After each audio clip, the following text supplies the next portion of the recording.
Përshëndetje teleshikuesve Libra Lexues në episodin e radhës të Pikë Takimit, ku jam me Kostën, sot unë dhe Kosta... Me mua ke qenë gjithmonë. Po, sot unë dhe Kosta jemi rival... Do me thënë me mua në emision, se kështu jemi kundër.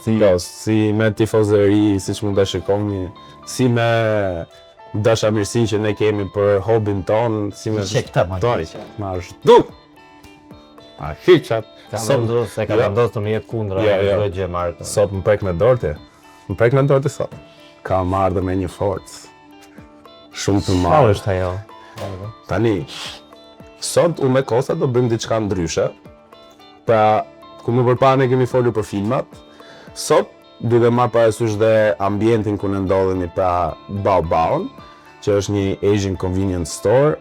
Ne vendosëm të zgjedhim librin Krim dhe Ndëshkim nga Dostojevski, kurse unë do zgjedh një nga animet më të famshme dhe ku çdo person që shikon anime ka nisur me atë në 100% raste, që është Death Note, siç e pa dhe nga libri blogu im që unë do shkruaj emrin e Kostës.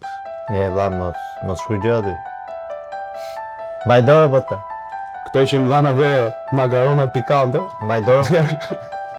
Pra, mesazhet që ne do flasim sot për episodin ton do të jetë për njerëzit që vendosin çfarë është e drejtë dhe çfarë nuk është, dhe ku ata kanë në dorë diçka më shumë se sa thjesht fatin e tyre, por fatin e dikujt tjetër.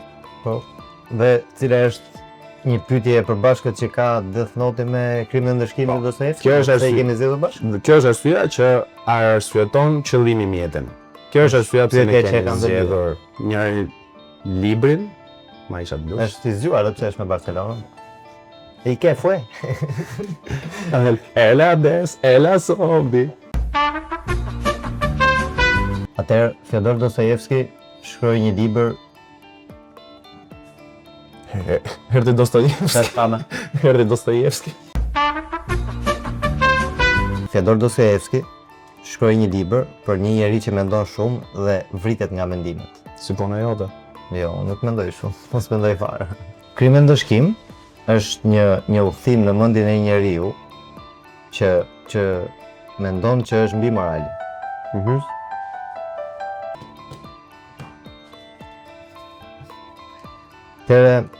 Personazhi kryesor, Rodioni, ai nuk vret për para, ai vret për ide. Dhe ky mendon që njerëzit ndahen në të zakonshëm dhe në të jashtëzakonshëm. Dhe nëse je jashtëzakonshëm, sipas këtij ti ke të drejtë të thuash rregullat. Nga krau tjetër, Light Yagami? Light Yagami plaga e. Light Yagami as nuk thot i jashtëzakonshëm apo i zakonshëm, ai nuk flet fare. S'let fare, merr këtë, qesh, e hap, shkruan këtu Matias Ndini dhe bota fillon ose Mirzela, edhe pastrohet bota direkt. Fillon edhe pastrohet. Po çiko. Shiqyqës po pim herë plago se kemi pesë. Shiqyro zot, po pim çaj. Çaj. Kemi ke ballën në to. Por dallimi midis këtyre të dyve është që Raskolnikov vuan nga pesha e fajit. Absolutisht. Kurse Light Yagami thjesht e përshkallzon atë që bën, pra ai fillon ose këta justifikojnë dhe vetëm kur futon. Po, është fare. Por kam një pyetje për ty. A jam unë një njeri jashtëzakonshëm? Jo. Shimo çel. Shimo si çel, duzës, ta vet duzës. A jam një njeri jashtëzakonshëm? Jese je shoku im. Për vetë. Nuk kam kohë më marrë me këto pyetje, hap fletore. Dhe fillove shkruaj bam një emër, dy emra, larje hesapësh në fund ditës plago. Është njeriu që kur ke të drejtë vendosësh për diçka, merr e shkruan. Këtë nuk thoshte Light Yagami.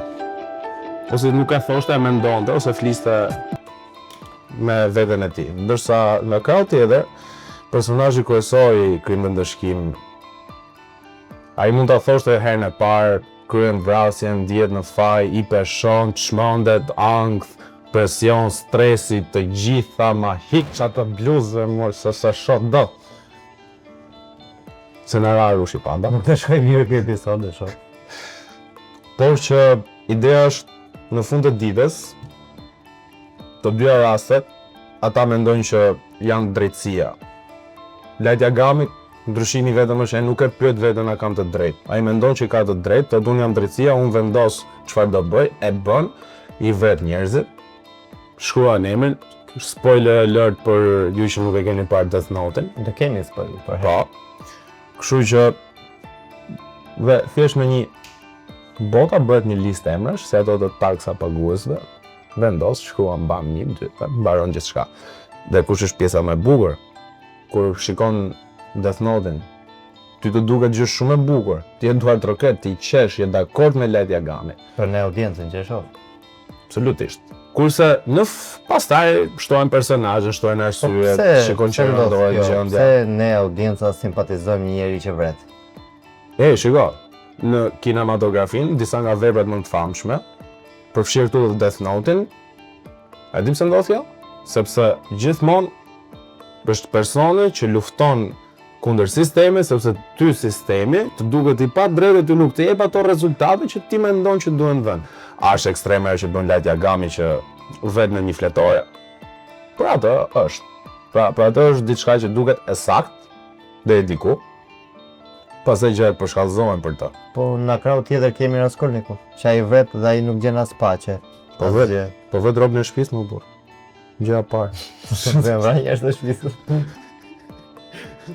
Është ambient toksik. Po, për shembull, ai vet dhe ai nuk gjen asgjë as paqe, vetëm një zë brenda kokës që e mundon gjithkohës dhe e lo. Shiko. Sepse për atë nuk është e drejtë. Mbasi e bëje. Kurse për Lightin, po sikur të kishte drejtë ai. Çfarë do bëje? Po sikur bota kishte nevojë për një person si Light Yagami. Po atëherë ne nuk kemi më drejtësi, kemi thjesht një person që vendos mbi gjithë. Po nëse kjo gjë funksionon, çfarë do bëje? Po edhe diktatura funksionon derisa ti është ti problemi. Unë problem.